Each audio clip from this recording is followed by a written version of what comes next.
Hi, and welcome to Journey Forward with Jory Rose, where you will gain insights, tools, and inspiration to get unstuck and live your best life. Jory is a licensed marriage and family therapist with a passion for helping people cultivate awareness and authenticity so they can show up fully in all aspects of their life. And now, here's Jory. Hey everyone, welcome back to Journey Forward with Jory Rose. I am really looking forward to today's conversation with Renee Bauer, coming to us to bring us some legal advice as well as her own mindful journey forward from going through divorce and coming through the other side and now helping others guide in their similar journeys. Renee, welcome to the show. Thanks so much for coming on. Oh, thanks for having me, Jory. I'm excited to be here.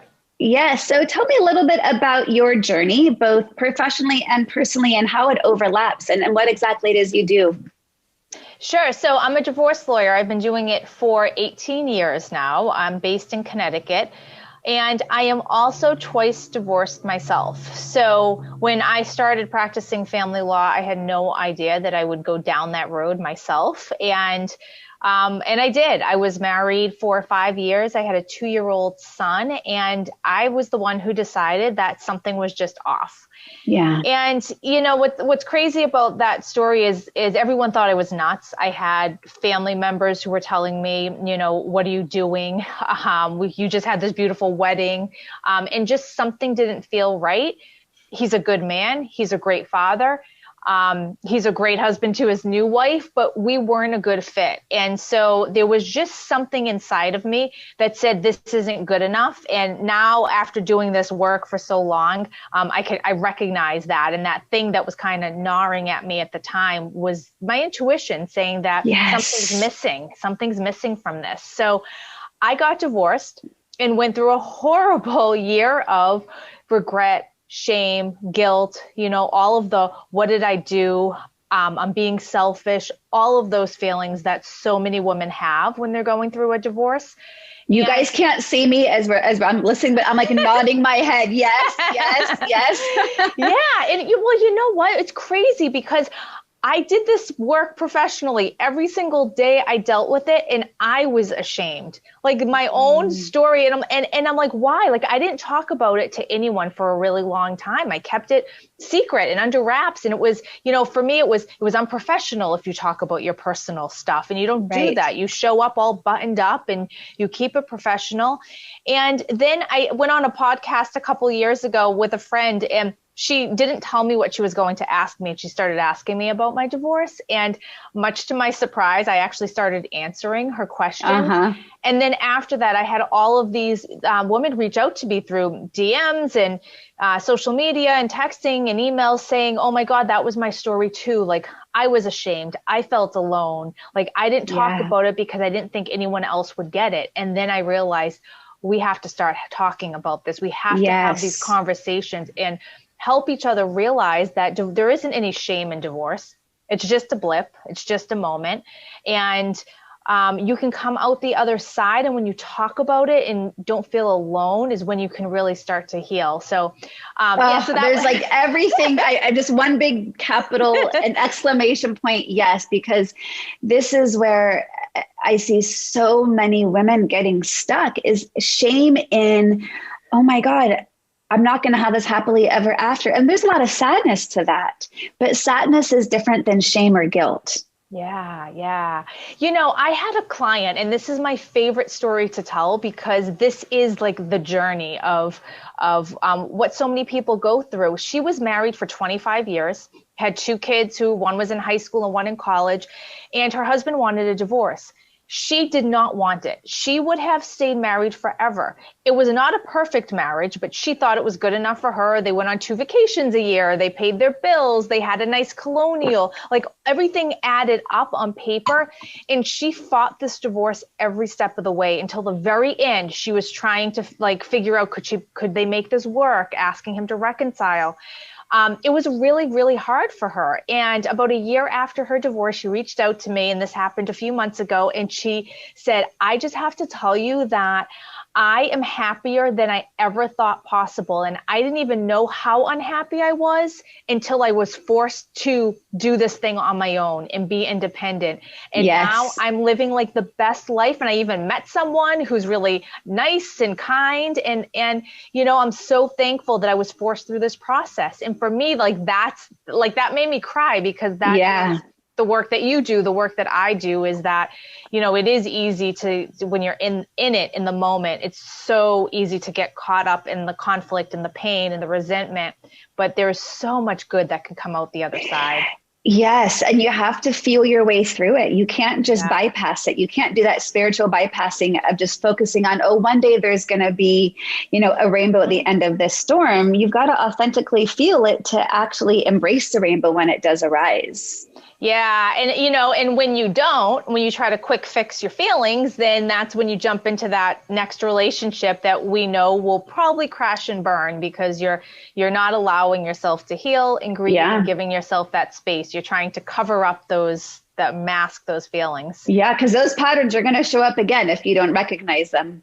Absolutely. So there's so much I want to talk to you about, but I want to go back to what you were saying for your own part of your journey, because this is something that, for me, mindfulness is the practice that helped me get there, being able to get out of my head and out of all of those thoughts or expectations or shoulds that I thought I was supposed to be living my life by. And what I had experienced was that cognitive dissonance, where I thought one thing, but I really felt something different. And it took me to be able to meditate for the first time and just slow down, because I had always done what was next, partly in an effort to create safety and security around fear of the unknown. Right.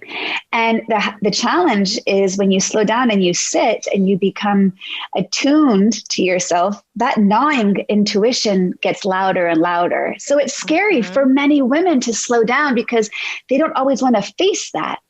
Yep. And yet, if we don't, it doesn't make it go away, right? So that denial or resistance only actually makes it grow, because that which we resist persists. And so I just love that you spoke to that, because there's something inside of each and every one of us that our inner truth is.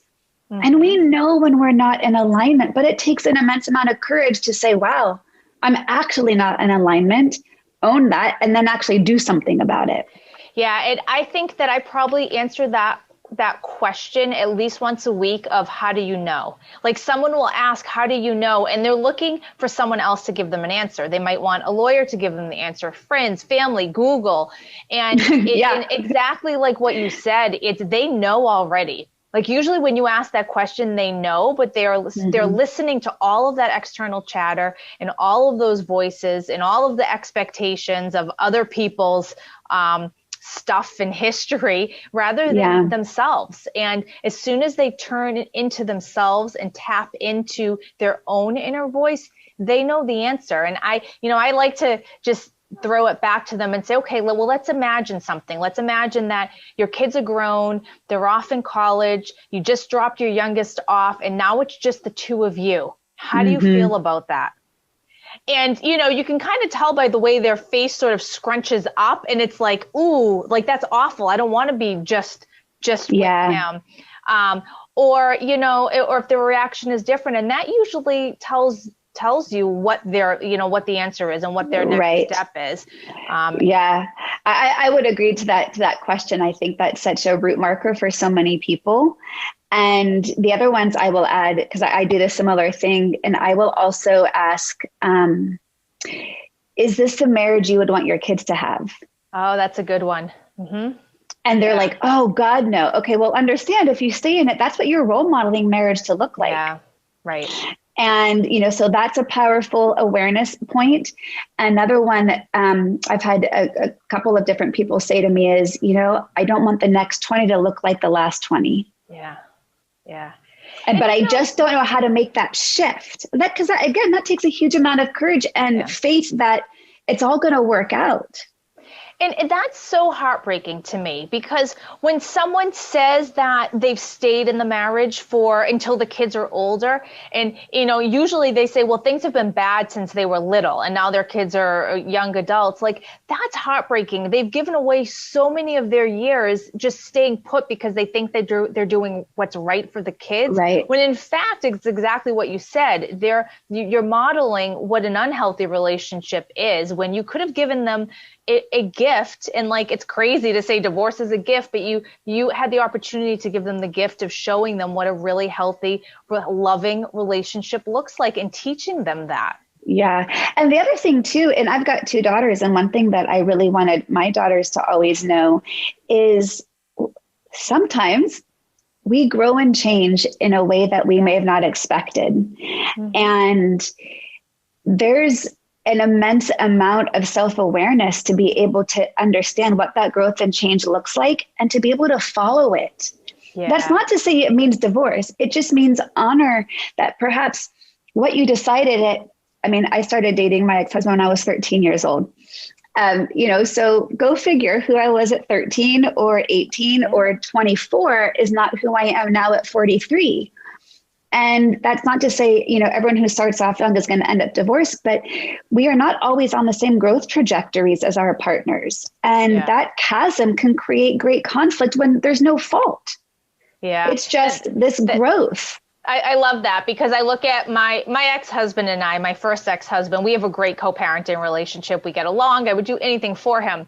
And we are such different people. And like, the fact that we met in college, and the fact that we actually got married is, based on who we were at the time in college, which was kind of similar people. And then we just went in such different ways. And like, I look at who he's married to, and I said, she's perfect for him. Like, they are meant to be together. They are a good match. And then my current husband, like, we are a good match. And it had nothing to do with either of us. And it was like that gnawing feeling that this isn't right. Something isn't fitting, it was truth that we were just 2 very, very different people. Yeah. Yeah, my ex-husband, so I've been divorced, I guess, almost 6.5, 7 years. And I met my fiance a little over 5 years ago. And it's been remarkable, because my ex-husband has said to me on multiple occasions over the 5 years that we've been together, I'm so happy you found him. He is exactly what you always wanted. Like, he's perfect for you. And that's just not who I am. Yeah. Yeah. And that's such a beautiful acknowledgement, and it's such validation. And I know that not many people are going to get that validation from their ex. Yeah. So I always really appreciate and honor when I do, because it's genuine. Mm-hmm. And it's a representation of, you know what, I can see why we are where we are, because you're with this person that is exactly what you've always needed. And I just wasn't that. Yeah. And so we don't have to blame each other for that. Yeah, I know. And, it makes you wonder, like, why that word divorce has the stigma that it has. And, that term, my parents' generation, like, no one did that. You stick it out. And when you put it that way, like, it really isn't like, it's okay. All right. It was, we're moving on. We've grown apart. We're going down separate paths. We're going to raise our children together and co-parent. And, it's just such a perspective shift of looking. It's not a failure. It's just it's growth. And that's, it's just, our lives are messy. They're meant to be messy. We're meant to have highs, and we're meant to have lows, and joy and sadness and all of those things. And this is just part of that messy ride. Yeah, I remember seeing like a graph, and there was an image of, like, from the bottom corner going in a straight line up. And it said, like, how I thought my life was supposed to be was just like this one straight line trajectory. And then there was this other line in the graph that was like all these twists and turns and circles. And it was like how my life actually is. Yeah. So I think that is such an accurate depiction of, very rarely does it stay on that straight line. Mm-hmm. And so, again, to have the courage to be able to look at yourself with self-compassion, to say, yeah, it's not how I thought it was going to turn out. And that doesn't mean it's bad. Now, go ahead. And sometimes, thinking about that line, though, sometimes if your line is straight across and it doesn't have all of those crazy loops and turns, like, is that really joyful living?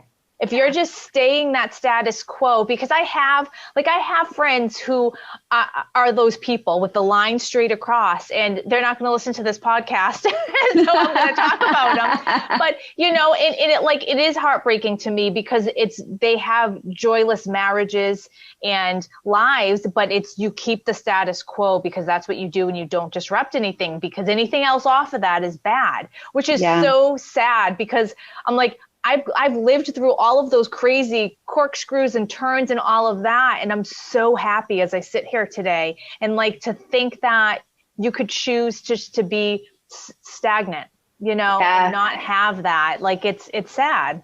And it requires a mindset shift. I remember the moment that I was able to have that mindset shift. I was at this event, and it was a Women in Wisdom event, and there was this motivational speaker, but there was something that occurred to me that night that just really clicked for me. Being able to see the future rather than a scary or that big black hole of abyss of fear just because it was unknown. It was this shift to, you know what, the future is awesome, because that's where possibility resides. Yeah. You have the known, which we think is supposed to keep us happy, safe, secure because it's familiar.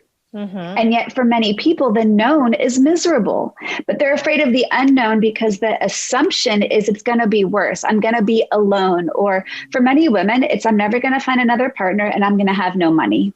Mm-hmm.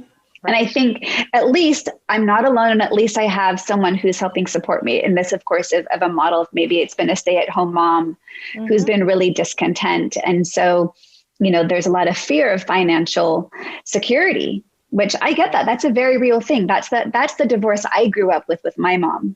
Yeah. It took me about 5 years in my own therapy for my therapist to tell me, you're not your mother. And my mom and I got divorced at the same ages. We were both 36. And she is still without a partner and still struggles financially. And I was afraid that that's what divorce meant. Yeah. But once I made that mindset shift, I get to create it, boom, so much shape changed for me. And that shift became something I not only embraced, but was excited about. Wait, I get to create the rest of my life. That's amazing. I love that. And that's why I love affirmations. And I do them every single morning. Who do I want to show up? How do I want to show up today? Who do I want to be? And I love that for someone going through this, because create the affirmations for who you want to be. You might not be sitting in that right now, but who do you want to be? I want to be financially secure. I want to be independent. I want to be attracted to, love or the right partner, all of these things that someone is all of those uncertainty and overwhelming questions that they have when they're worried about thinking about their future. You write them as if you have all of them right now. And I love them so much because you create them. You're going to bring them into your existence. Yeah, absolutely. So I did that. Every morning, and I still do it, I have a loving kindness practice where every morning I would start offering myself this intention of loving kindness. May I be healthy and strong. May I be happy. May I be peaceful. And then I realized, let me offer myself the intention of what do I most need. So going through my divorce, those messages of loving kindness shifted to, may I be strong and confident. May I be capable. May I be happy. And then I kept adding on okay, I'm happy, but I'm not fulfilled. May I be fulfilled. May I be abundant. And then I'll never forget one day sitting in my therapist's office, and I said the words out loud that I was strong and confident. I was like, wait, who said that? I actually believed it after all those years of offering myself that piece of it. Yeah. And I think that people want something quick. Everyone wants that instant gratification, and understanding. I just had someone ask me this today, actually, and it was about I had just shifted my mindset, and, I worked on it for the past couple of days and I haven't seen any change. And it requires habit and persistence and showing up every single day and being aware and setting intentions. And, it requires work, because there's still going to be all of that, those feelings kind of deep down, and you really have to allow yourself to work through them. Yeah, I always say it's intention plus action. Yeah. Right. Intention itself isn't enough to lead to that manifestation. You got to take the action and do the work in between. Absolutely. So one of the things I want to chat about is, it sounds like for the most part, with your divorce, it was amicable and easy. Mine was right after Gwyneth Paltrow had gotten divorced. So the whole conscious uncoupling idea and the mindful divorce. And that really was a role model because I knew it was possible and I knew that would best benefit the kids. But that's not all divorces, right? Not everyone can have that process, that ease. I remember, lawyers saying to us, people, don't normally talk this kindly to each other in front of me. And so it shows that it is possible. And that's the best case scenario. And so what would you say to couples who aren't in that space? Yeah. So I'm so glad you asked this. Because that was my second husband who you just explained. That was a really short marriage and we didn't have children together, but he had some of his own personal struggles and there was mental illness, and that brought a whole different level of challenges to that. And that breakup was messy, and it was all of those things that people who say well, you don't get it because you have a good co-parenting relationship, but I've gone through that other piece too. Now, here's what I say to that. You're never going to change them. You will never control them. The only thing you can do is control how you show up. And you can't give your power to them. And as soon as you respond, and that's what if you have children and you're still tied together, you're going to have to communicate. And often we'll see one person try to pick a fight, instigate, send the text of the emoji of their middle finger and be really difficult. And if you respond that same way and you show up to match them, then they are taking your peace and your power from you. So you have to keep it civil, keep it neutral, and don't respond with emotion. And that's the way you control that. That person will never change. They're always going to be a thorn in your side, but you can just control really what you're going to allow them to bring to your life or take from your life, because they will take your peace from you. Easier said than done, as we know. That's why it's a practice. But a couple of things I want to add to that. And I'm so, I have so much compassion for your whole range of experiences, Renee. Thank you so much for sharing that piece of your journey. I think you bring so much authenticity into your work, and I really value that. So again, just thanks for sharing that of yourself. And I often will say it takes two people to create a pattern, but only one person to break it. And oftentimes what I see in my therapy clients is those power struggles post-divorce or during divorce is often either habitual, right? They're re-engaging in the patterns of the marriage.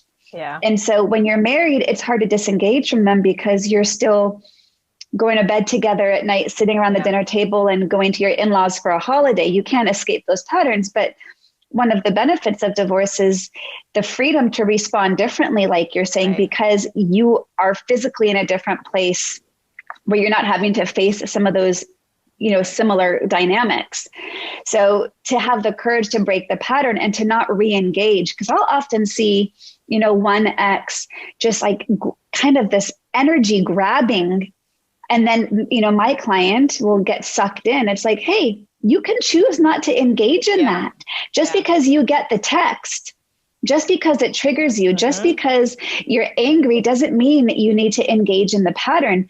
And I've even guided clients to send a text back saying, do not take my silence as acceptance, but I'm choosing not to engage further in this conversation.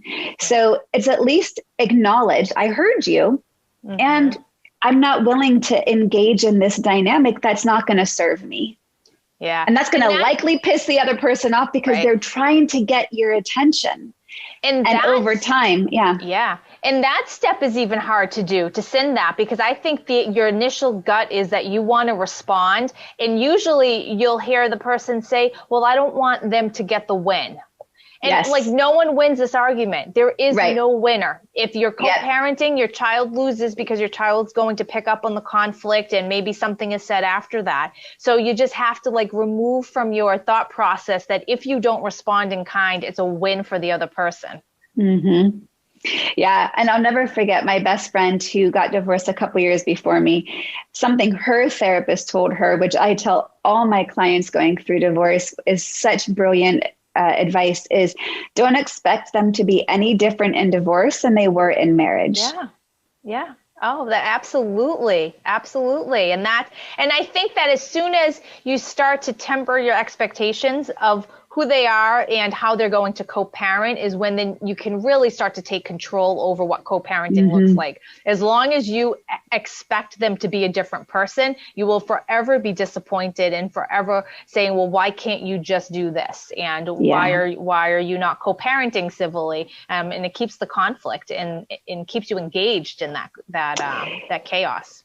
Since co-parenting is one of the biggest challenges, what sort of advice and tools do you give your clients around who aren't seeing eye to eye, who really struggle giving up control when their child goes to the other household, or even when those co-parenting issues become legal matters? So can you speak to that a little bit? Because I think that's one of the biggest fears, especially for women, are giving up what they perceive as control of their kids. Yeah, that is a hard one. And I see that more if there's just one child. I think when there's a couple children, women tend to be a little bit not as resistant to that, because maybe just all of the chaos of raising more than one, and you have the one child, it's kind of like, well, that's my baby.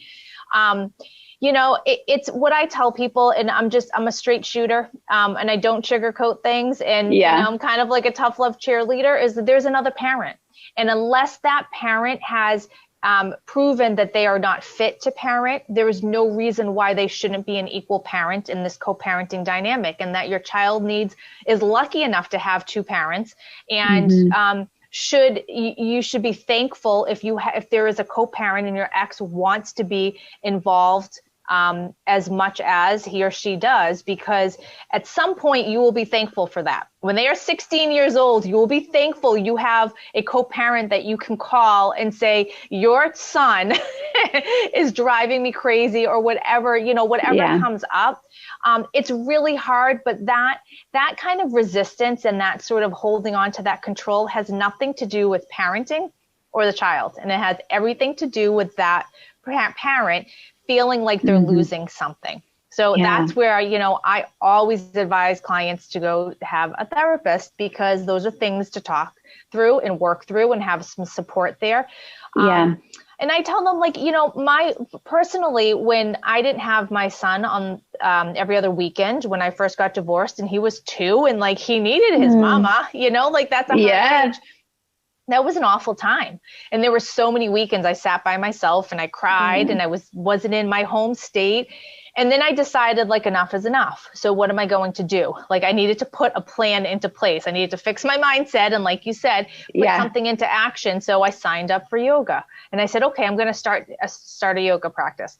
I went away for a weekend by myself. I started writing a book. I started doing things that I always wanted to do and never had the time for before. It wasn't always easy. I didn't always want to do those things. It didn't mean that it was less hard not having my son there, but it was, I started to really tap into myself again and discover myself, spend time with myself, date myself, and really just become reacquainted, which doesn't necessarily make it easier, but it's redirecting your attention. So rather than sitting there saying, I miss my son, I miss him, what is he doing? Is he okay?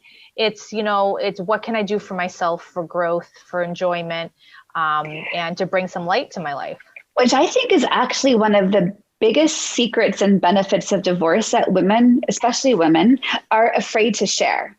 Yeah. Because they feel like it's going to glorify divorce. But, there's a lot of value in rediscovering who you are as an adult prior to your children being 18 and out of the house. Yes. And most women don't have the opportunity to be able to discover themselves in that way, and they lose themselves to no fault of their own. But it's just a dynamic that easily occurs, that they lose themselves in their parenting or in their relationship, and they forget that they are a vibrant woman who is alive. And if you're not growing, you're slowly dying, right? And so there's so much beauty to this opportunity if you choose to see it that way. And it can be scary as hell.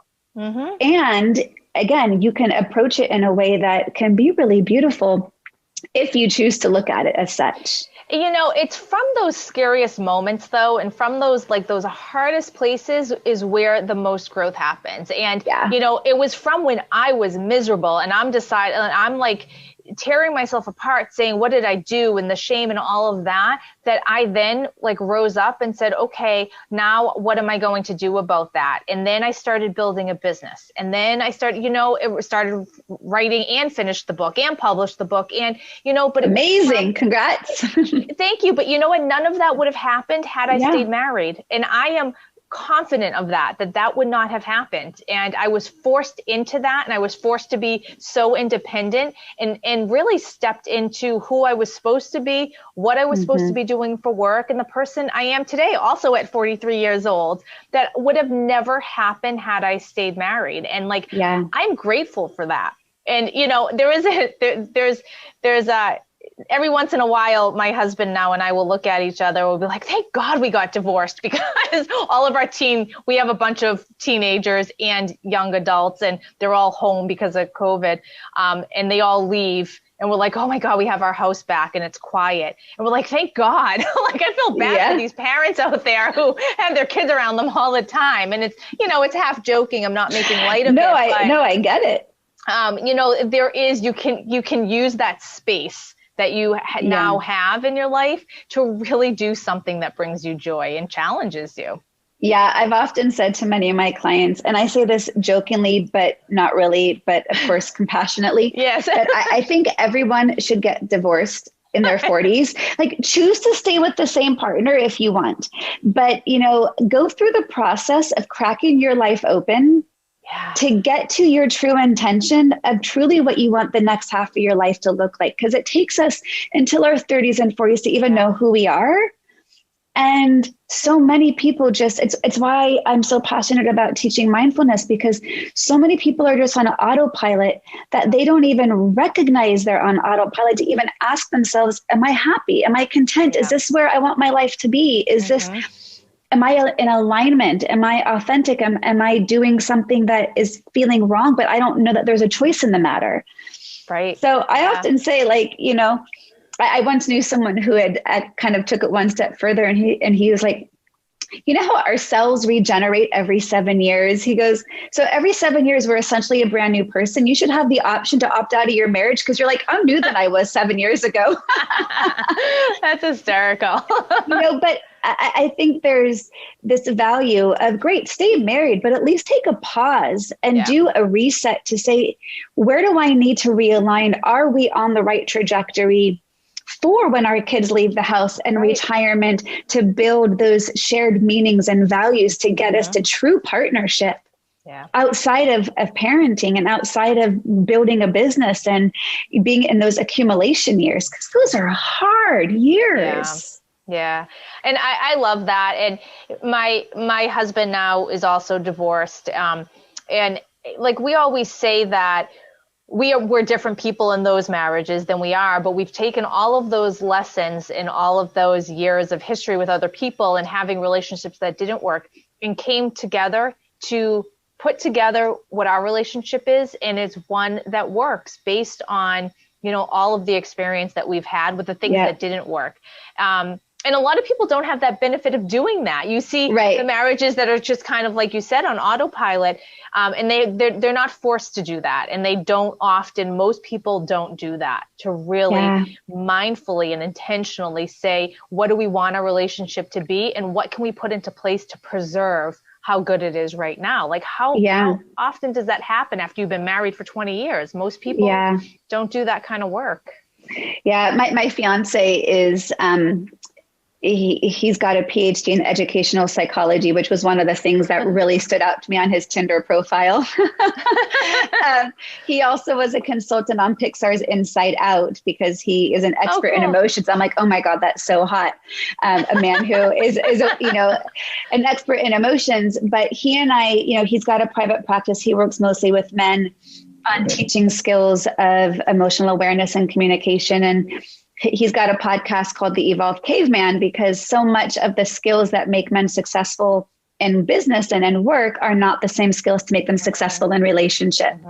And this is something that together we do a lot of couples work in guiding in these skills and in these tools. And to your point, even if you are in the same marriage for 20 years, there are actual skills and tools that are learnable, that no matter where you are, if you, to answer the question of should I stay in this relationship? When I get asked that question, I will go back to what's your mindset towards growth and change? If you believe it's possible, then let's practice the skills to learn. Right. Because there is no course when you get married to say, here's what it looks like to be married. But, I'm so passionate about this piece of it because anyone can have an amazing relationship if you want to do the work.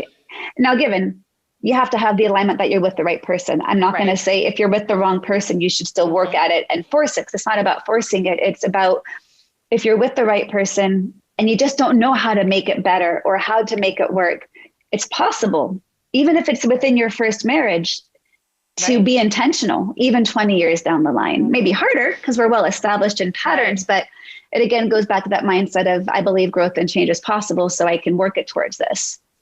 Yeah. I mean, and how many people have that mindset? I mean, they're the ones who probably aren't coming to me for divorce. They're the ones that they've already, that time has passed and, they've already made a decision or checked out or, whatever it is. But yeah, I've got a question for you logistically, because I know statistically in therapy, couples wait between 5 and 6 years to go to a therapist to be able to address the problems.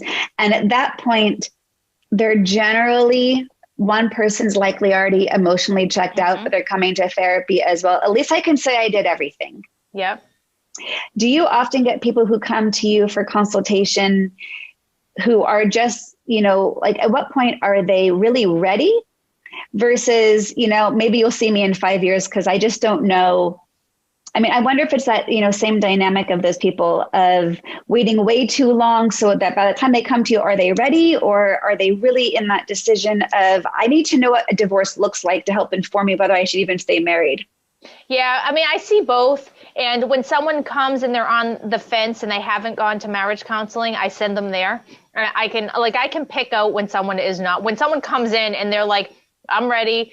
I don't care. Like, they're ready to move forward. They've already checked out. That's a different category. And when someone really, really doesn't know, and they're talking about, I love my husband, there's just this, that's an issue. And I send them to counseling. It's go try. There's no time limit on divorce. Go try and see what you can do. And I can see that you're not there yet. And here's the education. Here's what you need to know if you should go down that road, but you're not there yet. So a lot of times those people come back, because they go one session and one of the parties doesn't, or the other spouse won't go, or goes to one and doesn't like the therapist. And, you see a lot of that because there's a lot of conflict within the marriage anyway. But So what would you say are some simple pieces of broad legal advice? Because obviously every state's going to be different. But if someone is coming to you for that initial consultation, because that's something that I will tell my clients, you know what, you need to just go talk to a lawyer because you'll feel more comfortable once you're informed of either what your rights are, of what the dynamic looks like, or even, I think it's the unknown that causes people so much fear. So what are some of those initial things that you can broadly share regardless of where someone might live? So education and information are the two big things. And so I have an online course specifically for that, to help people with that. Called the D course, but the more information that you have, the better off you are. So much of the uncertainty and the overwhelm of divorce is because of the unknown, and they don't know what's going to happen. And then what happens is they go to a lawyer and they lean on their lawyer to give them all of the answers. And some lawyers do a really good job of holding their client's hand and walking them through the process, and other lawyers do not. And so there's that loss of control because they just don't know what anything looks like. So the more education and information they can have, the better. And that starts with, I say financial, because that's usually a big one. Start to pay attention, of what there is what the credit card bills look like in terms of what kind of debt, what the retirement assets look like, just what the money picture looks like, so that you're informed. Because when someone will come to me and they'll say, I've never paid a bill, I don't know, I just hand my paycheck over, and I don't know what there is. They're so lost, and they're starting from a place of not knowing anything. And if the more information that they have, at least the better equipped they are to at least know where they stand. And when decisions have to be made, they're like, okay, I know that this is what I make and what he makes, and this is what we made as a couple, and this is how much our house is worth. And just, be mindful. If they hadn't started the process, just be mindful of keeping their hands in the finances, asking questions. If they don't have access to the bank accounts, like, ask for access, look at them, be aware of them. Because that's a really big piece of when most women don't want to move forward with it. It's because of the finances and just not knowing. And the more information they have, the more power they have. So I think that's a really big one. And then just recognizing one size does not fit all. So just because your neighbor's parenting schedule looks a certain way doesn't mean that yours has to look that way. So you see a lot of frustration when you have like service providers like police officers and nurses, or someone who has not a 9-to-5 job, and they get really frustrated because their parenting schedule has to rotate, or it is a little bit out of the ordinary. So just start to think about what schedule makes sense for each of your jobs, if you're both working, as well as your child's needs. Are there things that, are going to make, there's activity schedules that's crazy, and, so a regular schedule might not be quite the same as the neighbors. Right. And start thinking about a parenting schedule in the terms of you, your spouse, and your child, and not this just broad stroke of this is what I want to see happen, and really kind of like dig deep with that, because that's where people get hung up too, is because they want it to look a certain way, and they want to hold on to that control. And sometimes someone wants something that really isn't possible because their work schedule doesn't allow for it. I mean, we see that a lot with someone who's always worked a lot of hours, and all of a sudden they want equal parenting time, for example, and they still have long hours. So what are they going to do? And they don't care. And they're saying, I want that parenting time. I don't care. I want that time. I want it down on paper, but they can't realistically do it. So, those are the two pieces that they can start to think about, because those are usually the big ones that hold people back or stress them out. Yeah, definitely. I think that's great. One of the other things, and I'm curious what you can speak to this, and I know this could be an entire multiple hour conversation, but one of the fears especially is if you're marrying, or if you're divorcing someone that you've been married to, with personality disorders such as narcissism.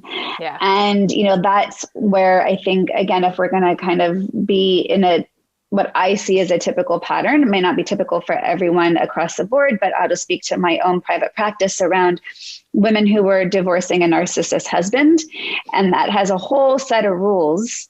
And, so I think information and education is paramount when you're dealing with whether it's borderline or narcissism, and understanding kind of the rules of the game, so to speak, that there's dynamics to take into consideration. So is there anything you can speak to that? Just because I know people out there listening are like, okay, but my ex is crazy and there's no logic and there's no reason and everything is a threat and I don't feel safe. So aside from, creating a safe space where you can physically be and have that safe space available to you, I'm sure you've got experience with divorcing a narcissist.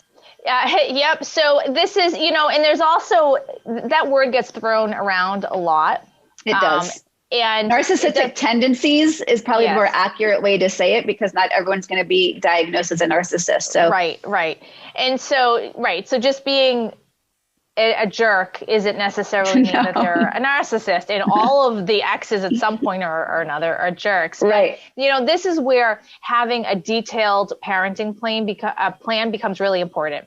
So really having something that you're going to abide by. And usually what I tell people in a regular situation with co-parenting, it's like you want to be flexible. You want to be able to flip-flop weekends and switch things up as need be. And I don't tell people that who are in that situation with a narcissist. They need something that is really, really, really detailed so that they have that to fall back on. So there isn't any gray for that for the other person to try to manipulate the language. So they have to be meticulous with that, because sometimes what happens with these parenting plans, things are kind of broad and they leave a lot of area for interpretation. And just because it's sometimes hard to come up with every possible scenario that could play out. And attorneys tend to kind of fit the typical co-parenting relationship into an agreement, and there's some loose language that allows for flexibility. And when you have a narcissist, you have to really tighten up that language so that there isn't. And then I always tell people as well, like, go to therapy themselves so they can learn how to respond and how to communicate in a way that triggers and does not trigger. Because I know there's certain behaviors and certain phrases that can be said that are really triggering phrases for the narcissist. And you're going to want to avoid that because you don't want to trigger them. And that's when I kind of did the air quotes of like play the game of it, because you know that there's going to be certain dynamics and patterns that will be more effective.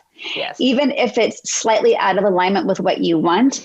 I will often ask my clients who are going through this, in our therapy sessions, is what's your price of freedom?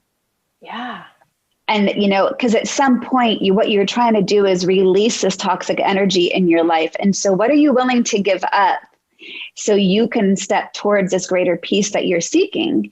And maybe that's less money. Maybe that's flexibility on how you divide things up. But at some point, you got to ask yourself, what is the price of freedom? Because fighting and arguing and staying stuck in that toxic dynamic is going to be the furthest thing for you to create that peace that you're seeking in what's possible in this future that used to be scary, that now is, exciting and waiting for you. That's great advice for someone who doesn't have a narcissistic spouse too. Like that just in general should be the mantra of when you're negotiating a divorce agreement, because it is not worth it. Like a couple weeks ago, I spent probably 3 hours fighting over personal property with this couple, and they were fighting over stemless wine glasses. They weren't crystal. They weren't anything like fancy. And they were fighting. They probably could have bought 100 wine glasses for the cost of their two lawyers fighting over it. And at some point I said to my client, what are you doing?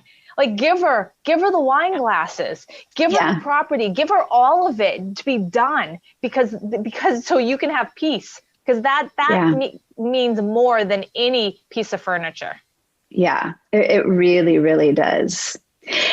Last question, because this is something that I also know is I am working with a client and my advice is, okay, go to a lawyer. Mm-hmm. What would you say indications of what would be a great lawyer for you to have? Yeah. Or ones that you should maybe avoid? So what sorts of questions would a prospective client of yours want to be asking to know if it's the right fit? I love this question so much because there are so many lawyers that are not good fits for situations. People like to refer other people to somebody and say, well, I heard this person is really good. And you can go have a consult with that person, but don't hire them just because you're referred to them, because they may not be a good fit for your situation. So I think it's important to have a consultation with at least 2, but maybe even 3 attorneys. To get a feel for who they are. Lawyers have different styles. So some people are known to be ultra aggressive and they're fighters and they do everything in court. And if that's what you're looking for, which I don't recommend that for anyone, but if that's what you're looking for, you're going to want that type of person, and you're going to be extremely frustrated with someone like me. And, there's other lawyers like myself who are really mindful about trying to help the family through it, keeping the child's best interest in heart, really trying to keep things out of court and try to settle things with the other side, recognizing that no one's going to be entirely happy. And if that's the type of person that you want as a lawyer, then you have to ask those questions and ask them what their style is. Ask them how many trials they've gone to last year, because someone who says, well, I had 50 trials last year, that means they're not settling much.